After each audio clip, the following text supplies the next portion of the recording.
بسم الله الرحمن الرحيم والعصر إن الإنسان لفي خسر إلا الذين آمنوا وعملوا الصالحات وتواصوا بالحق وتواصوا بالصبر سبحان ربك رب العزة عما يصفون وسلام على المرسلين والحمد لله رب العالمين. اللهم صل على سيدنا ونبينا ومولانا محمد وبارك وسلم. میرے محترم دوستو، اللہ رب العزت بڑے کریم ہے، اپنے بندے سے بڑی محبت فرماتے ہیں، اور اللہ رب العزت نے ہمیں دنیا میں بھیجا، پیدا کیا، اور اللہ رب العزت نے فرمایا ان اللہ اشتری من المؤمنین انفسهم واموالهم بان لهم الجنہ، کہ میں نے تمہاری جانوں کو اور مال کو خرید لیا ہے بدلے جنت کے. تو جب اللہ رب العزت نے ہمیں خرید لیا ہے، سب کچھ اللہ ہی کا ہے، تو ہمیں چاہیے تھا کہ ہم ہر وقت اس کی عبادت میں لگے رہتے،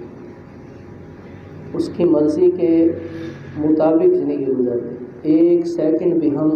آگے پیچھے نہ ہوتے. لیکن اللہ رب العزت بڑی محبت کرنے والے ہیں. یہ جو کہا جاتا ہے 70 ماؤں سے زیادہ، یہ ہمیں سمجھانے کے لیے، ورنہ سارے جہان میں جتنی مائیں ہیں، جانور بھی اپنے بچے سے محبت کرتے ہیں. ان سب کے دلوں میں محبت ڈالنے والے خود کتنی محبت کرتے ہیں.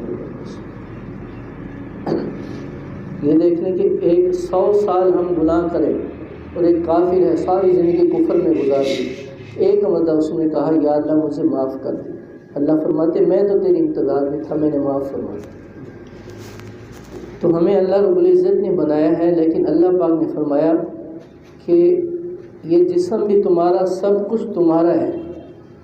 لیکن کچھ اوقات ایسے ہیں اس میں مجھے تھوڑی دیر کے لیے یاد کر لیا کرو، باقی دن میں چھٹی جو مرضی کرو. لیکن پھر اس اوقات میں یاد کرنے کے بعد بھی طریقہ میرے اور میرے محبوب کا اختیار کرنا ہے. اوقات کون سے ہیں؟ 5 وقت کی نماز. دن میں ٹوٹل اگر بندہ لگائے 1.5-2 گھنٹہ بنتے، اس میں بھی اگر ہم سے کوتاہی ہو جائے تو میرے بھائی دوستو اس کے بعد ہمارے زندہ رہنے کا کوئی فائدہ. جو اللہ رب العزت نے ہمیں کلمہ پڑھنے کے بعد نماز فرض فرما دی، اکثر عورتوں کے اندر مستورات میں اس کی بڑی کمی پائی جاتی ہے. جو تاجر حضرات ہیں ان میں یہ دیکھا گیا ہے اگر کوئی گاہک آ گیا اس میں لگے رہے جماعت فوت ہو جاتی ہے. اگر ہم جماعت سے نماز پڑھ لیں، جو ہم گھر میں پڑھیں گے وہ فرض ادا ہو گیا، لیکن جو ہم مسجد میں پڑھیں گے 25 نمازوں کا ثواب. پھر ضلع کی جامع مسجد میں، بڑی مسجد میں چلے جائیں، وہاں پر 50 نمازوں کا ثواب. پھر اگر مسجد نبوی میں پڑھ لیں، بیت المقدس میں پڑھ لیں، 50 نمازوں کا ثواب. بیت اللہ میں حرم شریف میں پڑھ لیں اور 100 نمازوں کا ثواب. یہ جگہ کے ساتھ فضیلت بھی اور ثواب بھی بڑھتا جاتا ہے. تو فرمایا جو نماز گھر میں پڑھ لی جائے بغیر کسی عذر کے، جماعت فوت کر دی جائے، تو وہ امام الانبیاء جن کے دندان مبارک شہید کیے گئے، نماز میں آپ کے اوپر اوجڑی رکھ دی جاتی ہے. دندان مبارک شہید ہوئے، آپ ان کے لیے فرماتے اللہم اغفر لقومی اللہم اہد قومی فانہم لا یعلمون، اللہ ان کو ہدایت دے، ان کو معاف کر دے، ان کو پتہ نہیں. لیکن جب نماز کا معاملہ آتا ہے اللہ پاک فرماتے ہیں یا اللہ ان کے پیٹ آگ سے بھر دے، ان کو ہلاک کر دے، ان کو برباد کر دے. اور ایک مرتبہ دیکھا جماعت میں کچھ حضرات شریک نہیں تھے، آپ نے فرمایا میرا دل چاہتا ہے مصلی پر کسی اور کو کھڑا کروں اور میں جا کر دیکھوں جن لوگوں نے جماعت سے نماز نہیں پڑھی، گھر میں بلا عذر نماز پڑھ لی ہے، ان کے گھروں کو آگ لگا دو جا کر. نماز کا معاملہ آتا ہے حضور اتنی سختی کرتے ہیں، لیکن جب اپنا معاملہ آیا تو وہ فرمایا ان کے لیے دعا کرتے ہیں. تو یہ مستورات میں اکثر دیکھا ہی ہے، ایسی عورتیں بھی ہیں گھر میں جتنا بھی کام ہوتا ہے وقت پر نماز پڑھتی ہیں، لیکن ایسی عورتیں ہیں کہ بھائی بچے کو تیار کر رہی تھی، اسکول کے لیے بھیجنا تھا، کھانا پکانا تھا، مہمان آ گئے تھے، کپڑے خراب تھے، یہ چھوٹے چھوٹے بہانے ہوتے ہیں. تو مرد کو چاہیے گھر کے اندر بھی عورت کو جو ہے جو نماز چھوڑنے پر وعیدیں آئی ہیں، فرمایا جو نماز قضا کر دی جاتی ہے، وقت پر نہیں پڑھی جاتی، تو بلا عذر قضا کر دینے کی وجہ سے فرمایا بھائی اس نمازی کا نام فرشتے کو اللہ پاک فرماتے ہیں اس بے نمازی جس نے نماز کو قضا کیا ہے اس کا نام جہنم کے ایک اس آگ سے بنے ہوئے دروازے کے اوپر جا کر لکھا، چاہے وہ عورت ہے چاہے مرد ہے۔ دیکھیں بچے کے ساتھ کہا ہے اس کے ساتھ پیار کرو، محبت کرو۔ حضور نماز میں تھے، حسن حسین کندھے پر آ جاتے تھے، آپ انہیں منع نہیں کرتے تھے، لیکن فرمایا جب 7 سال کا بچہ ہو جائے تو اس سے نماز کے لیے کہو، 10 سال کی عمر میں نماز نہ پڑھنے پر اس کو 12 سال کی عمر میں مارا جائے۔ نماز کا معاملہ جب آتا ہے اس کو مارنے کا حکم ہے۔ دوسرا فرمایا کسی کے ہاتھ نہیں ہے، بازو نہیں ہے، پاؤں نہیں ہے، چل نہیں سکتا، وضو نہیں کر سکتا، اس کے لیے بھی حکم ہے اگر کوئی وضو کروانے والا نہیں ہے تیمم کر کے نماز پڑھے۔ ایک بندہ بحری جہاز میں بیٹھا ہے، جہاز خراب ہو گیا یا جل گیا، جو کچھ بھی ہو، اب وہ بندہ اس میں کوئی بچ جاتا ہے، وہ ایک تخت پر آ جاتا ہے، تختے پر بیٹھا ہوا پانی میں جا رہا ہے، نماز کا وقت جا رہا ہے، اس کو بھی حکم ہے کہ اپنے اعضاء پانی کے اندر ڈبو کر اشاروں کے ساتھ نماز پڑھے۔ مریض ہے، بستر پر پڑا ہے، اس کو بھی حکم ہے اشاروں سے نماز پڑھے، چھوڑنے کی گنجائش نہیں ہے۔ تو ایسی حالت میں میرے دوست خود اندازہ لگا لیں کہ نماز کی کتنی اہمیت اللہ پاک کی ہے۔ قیامت والے دن سب سے پہلے نماز کا حساب کیا جائے گا، اگر وہ اچھی اور پوری نکل آتی ہے تو باقی اعمال بھی اچھے اور پورے نکلیں۔ اگر ہماری نماز خراب نکلی تو میرے دوستو باقی اعمال بھی خراب ہیں۔ حضرت رابعہ بصری رحمۃ اللہ علیہ کے بارے میں آتا ہے، رات ہو جاتی ہے، مصلی پر بیٹھ جاتی ہیں، اللہ سے دعا کرتی ہیں۔ یہ ہم جو واقعات پڑھتے ہیں نا کہ فلاں بزرگ نے، فلاں محدث نے عشاء کے نماز وضو سے 40 سال فجر کی نماز پڑھی ہے، جن کی ذہن میں یہ بات نہیں آتی وہ کہتے ہیں جی پتہ نہیں کیسے پڑھ لی ہوگی، ہم نہیں مانتے، ہم مانتے ہیں اس کا پریکٹیکل کر کے۔ جس سے محبت ہوتی ہے، عورتوں کو دیکھا ہے ناول پڑھتی رہتی ہے رات کو 3 بجے تک، موبائل چلانے والے رات کو موبائل چلاتے ہیں سارے، وہ کس طرح چلاتے ہیں؟ اس سے محبت ہوتی ہے۔ ہمیں نماز سے محبت ہو جائے، ایسے بزرگ بھی ہیں، دعا کرتے ہیں اللہ اگر کسی کو توفیق ہو، کسی کو اگر نماز کی قبر میں نہیں ہوگی، کسی کو اگر اجازت ہو تو مجھے اللہ توفیق دے دینا میں قبر میں بھی نماز پڑھوں۔ وہاں تو کوئی اعمال نہیں کرنے، نہ اس کا اجر ہے، لیکن ایسے بزرگ کی اس نماز سے محبت ہوتی ہے۔ جس سے محبت ہوتی ہے اس کے لیے اس کے کاپی کرنا آسان ہو جاتا ہے۔ صحابی کے بارے میں آتا ہے کہ اس کے بال گھنگریالے تھے، لیکن اس کا دل چاہتا تھا کہ میں حضور کے بالوں جیسے اپنے بال بناؤں، لیکن وہ بنتے نہیں تھے، درمیان سے حضور کی مانگ نکل آتی تھی تو ادھرتے یا کبھی کنگھی بھی کرتے تھے آپ۔ تو وہ صحابی ایک دن انہوں نے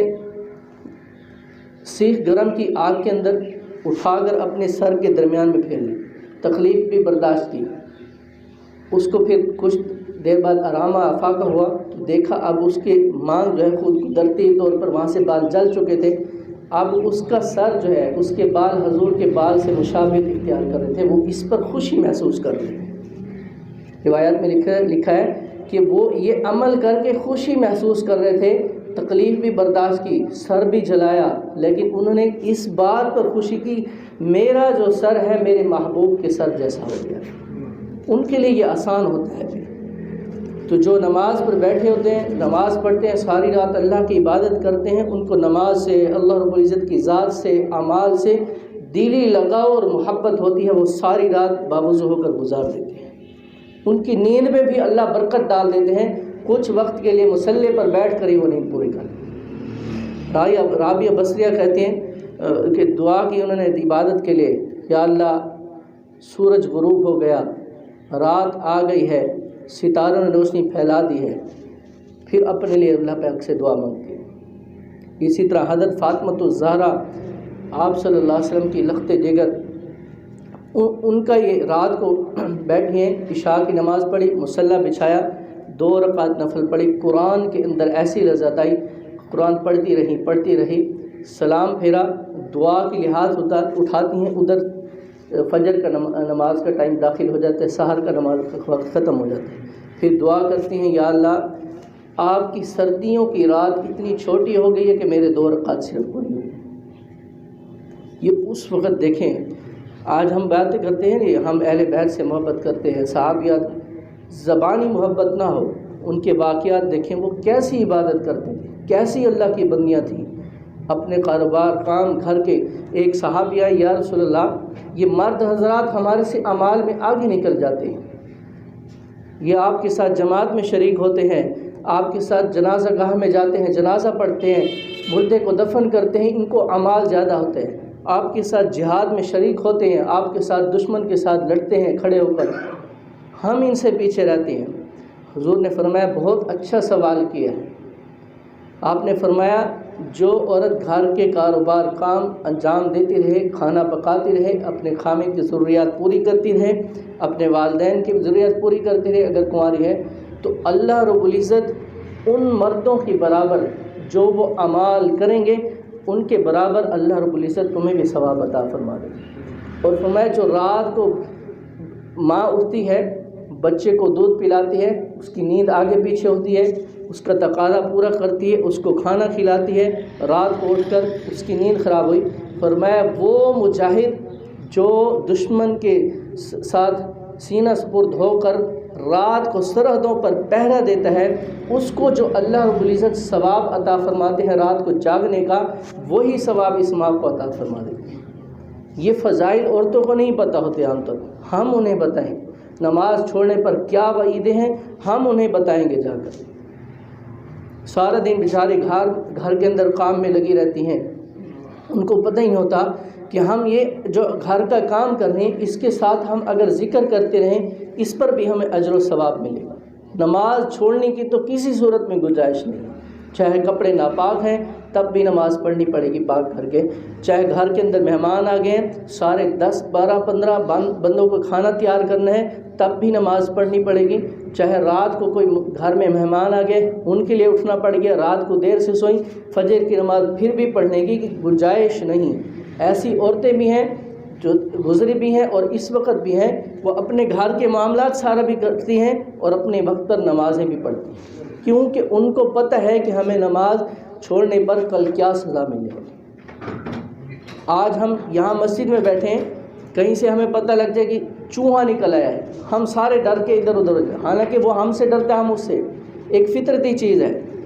کہتا کچھ نہیں۔ اسی طرح عورتیں گھر میں کچن میں کام کریں، چھپکلی آ جائے ڈر کے باہر آ جاتے ہیں، جی چھپکلی آ گئی ہے۔ اسی عورت کو، اسی مرد کو جب نماز چھوڑنے پر قبر کے اندر فرمایا ایک فرشتہ آئے گا، اس کے ایک اندر دل کے اندر رحم چیز کی جو بات ہوگی وہ ختم کر دی جائے گی، اس کے فرمایا ناخون لمبے ہوں گے اور اس کی آواز بجلی کی کڑک کی طرح ہوگی، اور وہ کہے گا مجھے میرے رب نے تجھ پر مسلط کیا ہے کہ تجھے فجر کی نماز چھوڑنے کی وجہ سے ظہر تک مارے جاؤں، ظہر کی نماز چھوڑنے کی وجہ سے عصر تک مارے جاؤں، عصر کی نماز چھوڑنے کی وجہ سے تجھے مغرب کی نماز چھوڑنے کی وجہ سے عشاء تک مارے جاؤں۔ وہ ایک دفعہ جب اس کو مارتا ہے، فرمایا 70 ہاتھ زمین میں وہ بندہ یا وہ عورت دھنس جاتی ہے، فرمایا وہ جو جس کے لمبے لمبے دانت ہیں، جس کے لمبے ناخون ہیں، ایک مرتبہ زمین پر فرمایا پھونک مار دے، قیامت تک اس جگہ پر ہریالی نہیں ہوگی۔ ایسے فرشتوں کو اس پر مسلط کر دیا جائے گا، اور وہاں پر فرمایا جیسے کچھوا ہوتا ہے ایسے بڑے بڑے بچھو اس پر مسلط کر دیے جائیں گے۔ آج چھپکلی اور ہم اسے جو ہے چوہے سے ڈر جاتے ہیں، جب کل قیامت والے قبر کے اندر ہمیں ڈالا جائے گا، وہاں بڑے بڑے بچھو ہوں گے، سانپ ہوں گے، ایسے فرشتے جن کے اندر رحم نہیں ہوگا، وہ ہم پر مسلط کر دیے جائیں گے۔ اس وقت ہمیں بچانے والا بھی کوئی نہیں ہوگا ہمارے اعمال کے سوا، اس وقت ہم کیا کریں گے؟ آج کسی گھر کے اندر کوئی سانپ آ جائے تو اس کمرے کو بند کر دیا جاتا ہے، کسی کو وہاں جانے نہیں دیا جاتا، کیا ہو گیا یہاں سانپ ہے، سارا محلہ اکٹھا ہو جاتا ہے، دیکھنے کے لیے، ان کو بچانے کے لیے، مارنے کے لیے، جب کل قیامت والے دن ہمیں بچانے والا کوئی نہیں ہوگا، قبر میں ہمیں جب ڈالا جائے گا، بڑے بڑے سانپ ہوں گے، وہ ہم پر جو ہے ڈنگ ماریں گے، ہمیں تکلیف ہوگی، وہاں ہماری سننے والا بھی کوئی نہیں ہوگا، اس وقت ہمارا کیا بنے؟ آج ہمیں اللہ نے ہمارے بھائی دوستوں موقع دیا